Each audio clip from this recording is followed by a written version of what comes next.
اگر کہ یہودی ہمارے آقا کے اوپر کیچڑ اچھالتا، ہم حضرت موسیٰ پر کیچڑ نہیں اچھال سکتے، ہم ختم ہو جائیں گے، ہمارا ایمان ختم ہو جائے گا، ہم مظلوم ہیں۔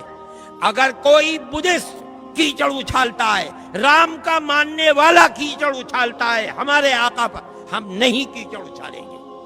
کیوں؟ قرآن نے کہا ہے وَلَا تَسُبُّوا الَّذِينَ يَدْعُونَ مِن دُونِ اللَّهِ فَيَسُبُّوا اللَّهَ عَدْوًا، جانتے ہوئے کہ یہ پرستش اللہ کی نہیں کر رہا ہے، اللہ نے ہمیں منع کیا ہے تم انہیں برا بھلا مت کہو، ہم نہیں کہتے برا بھلا۔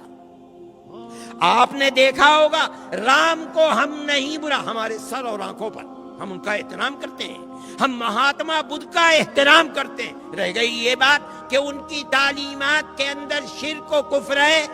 ایک زمانہ گزر چکا، کہتے ہیں 14 لاکھ سال پہلے رام اور سیتا تھی، اس زمانے کے اندر ان کی تعلیمات بدل گئی ہوں، ہو سکتا ہے حضرت عیسیٰ کی تعلیمات بدل گئی، حضرت موسیٰ کی تعلیمات، قرآن کہتا ہے تعلیمات بدل گئی، رام اور مہاتما بدھ کی تعلیمات بھی بدل گئی، ہو سکتا ہے، اور ہو سکتا ہے کہ وہ نبی ہوں۔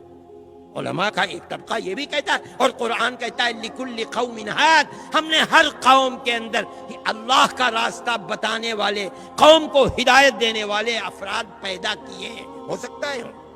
لیکن حضرت عیسیٰ اور حضرت موسیٰ پر قرآن کی طرف سے نبوت کی دلیل ہے، ان پر کوئی دلیل نہیں۔ ایسے میں مسلمان پر فرض ہے وہ اپنی زبان کو بند رکھے۔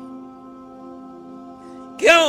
کسی نبی برحق پر کیچڑ اچھالنا جس طرح ایمان سے باہر کر دیتا ہے، اسی طرح نبی غیر برحق کو نبی کہنا اسلام سے باہر کر دیتا ہے۔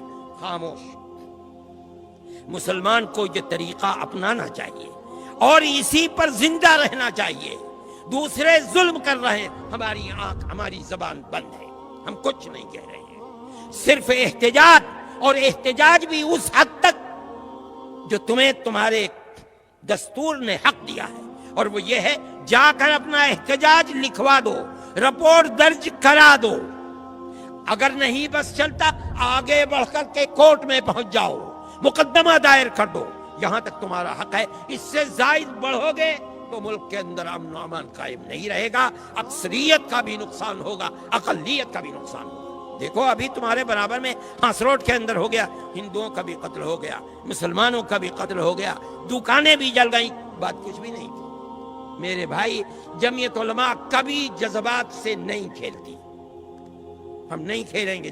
ہم نے ہمیشہ صبر کی تلقین کی ہے، آج بھی ہم صبر کی تلقین نہیں کرو گے۔ اگر آج 10 مرتبہ ہو رہا ہے، کل کو 50 مرتبہ ہوگا، 50 مرتبہ کل ہوگا، پرسوں 100 مرتبہ ہوگا۔ یہ دنیا امن کا گہوارہ ہے، تباہی آئے گی، اقلیت کا بھی نقصان ہوگا، اکثریت کا بھی نقصان۔ اور ہم ان لوگوں سے جو بے وقوفی کر رہے ہیں، ملک میں امن و امان کو آگ لگا رہے ہیں، ہم ان سے کہتے ہیں کہ اپنے ملک کے وفادار بنو، اقتدار کی ہوس کے اندر ملک کے امن و امان کو برباد نہ کرو۔ اگر کرو گے تو یاد رکھو تاریخ کے اندر تم ملک کے سب سے بڑے غدار اور دشمن سمجھے جاؤ گے۔